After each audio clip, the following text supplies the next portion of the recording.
Kalau dengar kata pala, mungkin teman-teman berpikirnya pala itu bumbu masakan, tapi ternyata pala lebih keren dari itu loh teman-teman. Di Maluku, pala dibudidayakan udah dari lama banget. Petani di Maluku biasanya mengambil bibit pala dari pemerintah atau anakan yang tumbuh di bawah pohon. Cara nanam pala juga fleksibel teman-teman. Ada yang sistem tanam selah, yang dengan pohon kelapa, ada yang sistem tanam bulu kutul, yang khusus pala.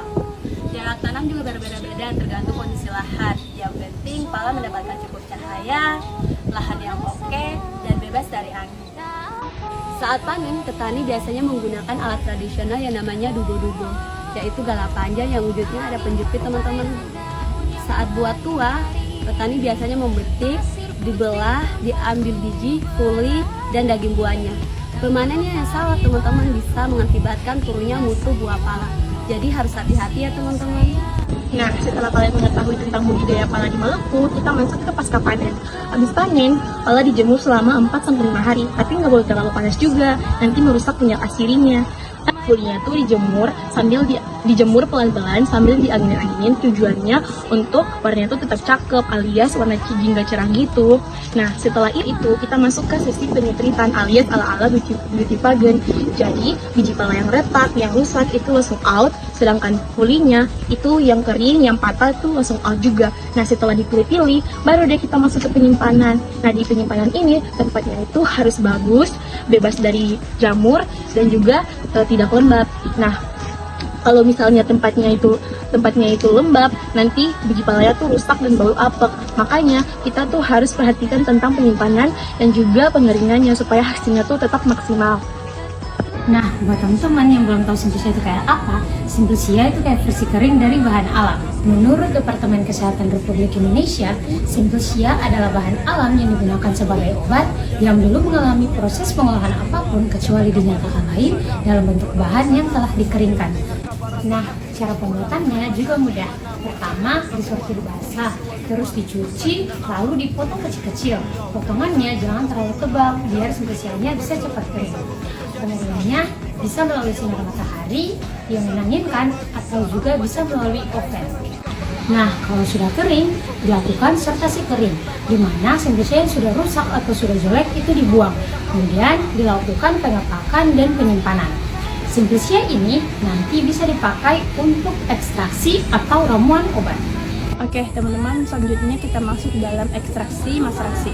Maserasi adalah metode yang paling banyak digunakan, cuman merendamkan Simplesia dalam pelarut-pelarut biasanya digunakan yaitu etanol dalam wadah toples kaca dan dibiarkan merendam selama 3 kali 24 jam dan sesekali disertai dengan pengadukan. Tujuannya itu untuk mendapatkan ekstrak yang diinginkan dan lebih banyak ekstrak yang kita dapatkan. Kemudian habis itu disaring, ekstrak itu disaring dan mendapatkan maserat cair. Nah, maserat cair tersebut nantinya diuapkan menggunakan mahkota vapor dan ditinggalkan pelarutnya dan jadilah ekstrak pekat kental dan disiap dipakai untuk pengujian biologis atau analisis. Jadi, dalam pembuatan ekstrak, kualitasnya sangat dipengaruhi oleh beberapa faktor penting. Yang pertama adalah jenis pelarut. Pelarut yang tepat akan menarik senyawa aktif yang sesuai.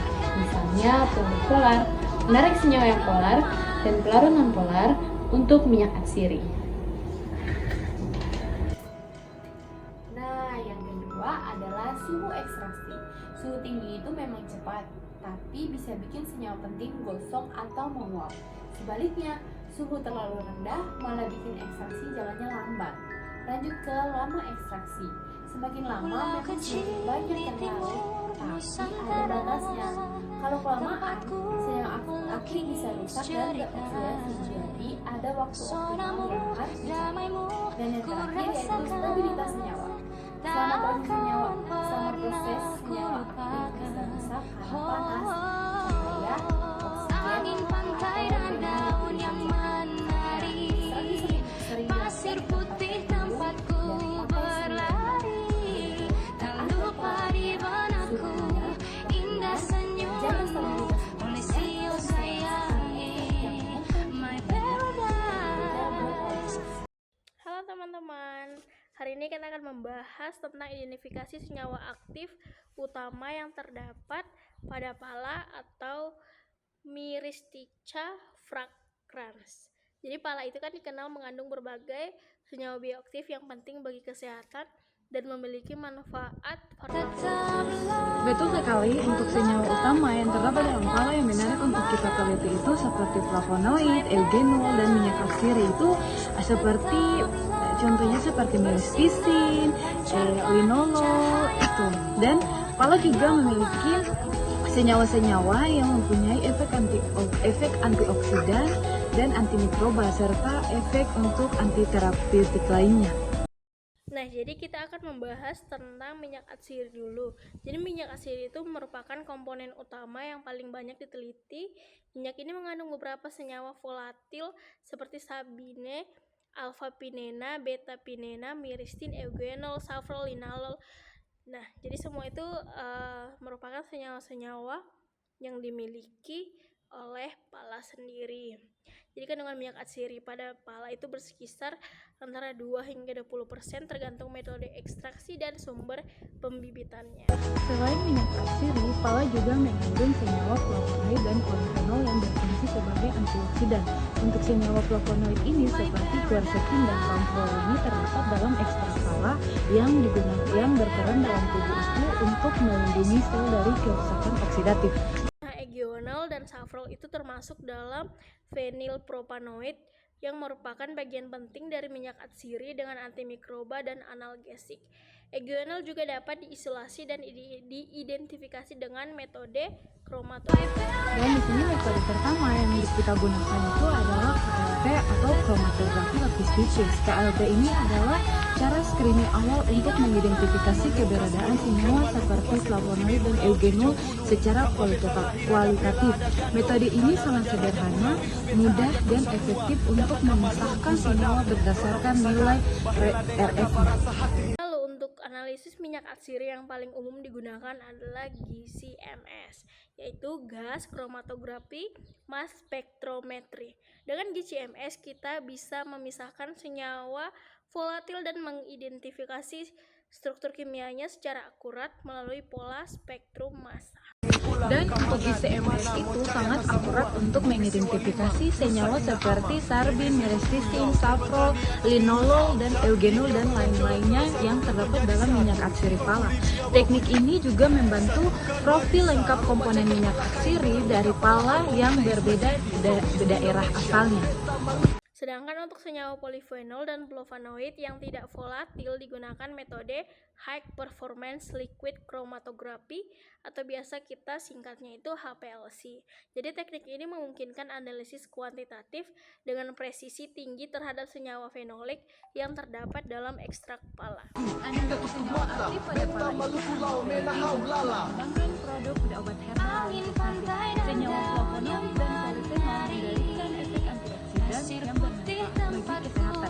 Sementara itu, senyawa seperti eugenol dan safrol yang ada dalam minyak atsiri memiliki antimikroba analgesik dan antiinflamasi yang mendukung pemanfaatan pala dalam terapi kesehatan tradisional dan modern.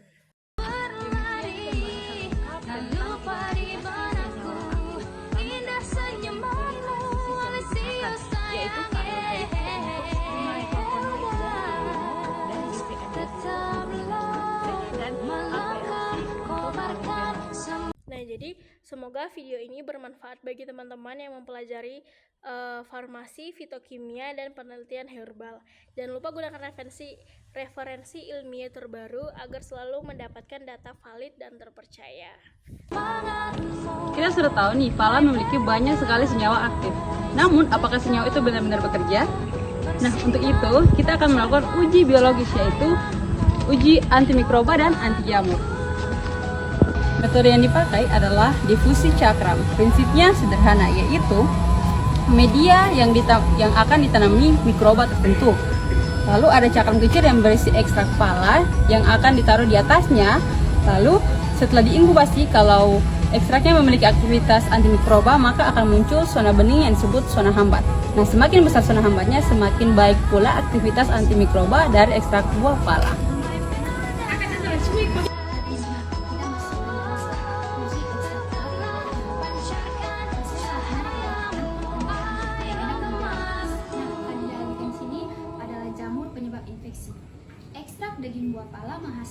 zona hama dan sangat besar. Artinya, pala mempunyai potensi kuat sebagai anti jamur. Yang kedua, untuk bakteri gram positif seperti Staphylococcus aureus dan Propionibacterium acnes. Ekstrak daun pala menunjukkan aktivitas yang sangat stabil. Ini tuh buat pala berpotensi dipakai sebagai bahan dasar skincare alami dan antibakteri kulit. Nah, yang ketiga, untuk bakteri gram negatif seperti E. coli. Hasilnya tuh sangat bervariasi teman-teman. Kadang zona hambanya sangat besar, kadang nggak sebegitu signifikan, meski konsentrasinya itu sudah banyak. Ini wajar karena dinding sel gram negatif lebih tebal dan lebih susah dipupus. Secara umum, pala punya potensi sebagai antimikroba alami. Daging buahnya lebih unggul sebagai anti jamur, sedangkan daunnya lebih kuat sebagai antibakteri gram positif. Walaupun aktivitasnya beda-beda tergantung konsentrasi dan jenis mikroba, hasil ini menunjukkan bahwa pala cocok dikembangkan sebagai bahan herbal modern. Jadi produk pala itu sangat banyak. Pala sendiri itu bukan hanya menjadi bumbu di dapur saja, namun sekarang ini pala juga banyak dibuat jadi produk, mulai dari minyak astirin, balsam herbal, aromaterapi, dan juga bahkan pembuatan skincare. Karena di dalam pala itu memiliki efek antibakteri. Ekstra dan simplisnya juga banyak dibuat menjadi jamu modern dan juga minuman herbal. Jadi itu serbaguna dan juga memiliki nilai ekonomi yang tinggi. Pala dari Maluku memiliki kualitas dan aroma minyak atsiri yang sangat kuat. Ini kualitasnya diakui sangat unggul. Kalau pengolahan dan standarisasinya meningkat, maka pala bisa dijadikan sebagai komoditas untuk unggulan Indonesia di pasar internasional. Dengan tren masyarakat yang makin suka untuk produk alami, maka pala mempunyai peluang besar untuk menjadi bahan utama dalam produk herbal, kosmetik, bahkan juga dalam bidang kesehatan.